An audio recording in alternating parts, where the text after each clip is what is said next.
Сәлеметсіңдер ме, құрметті ағайындар? Менің атым Азим. Мен Ауқатты ауылында тұрамын. Менің ұлтым Дуңған.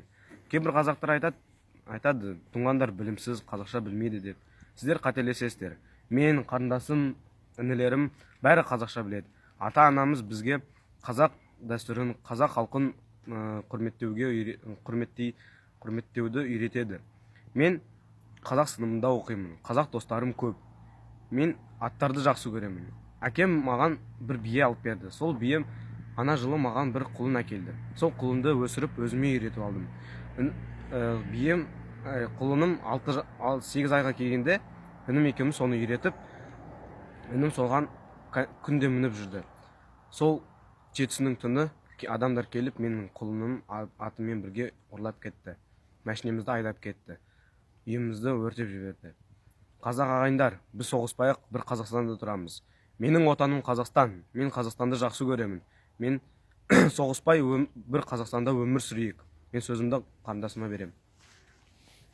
Сәлеметсіздер ме, ағайындар? Менің атым Айдарова Рамина. Мен Ауқатты ауылының 6-шы сыныпта оқимын.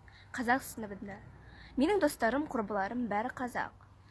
Менің әкем Ауқатты ауылының дәрігер болып жұмыс істейді. Анашым номер 9-шы орта мектептің мұғалім болып жұмыс істейді.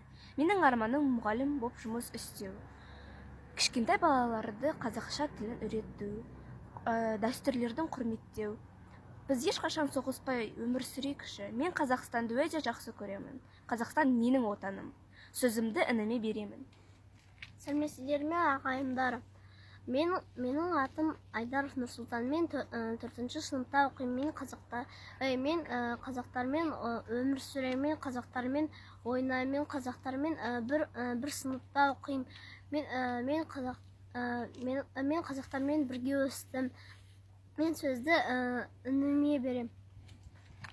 Менің атым Айдаров Магомед. Мен 6-дамын.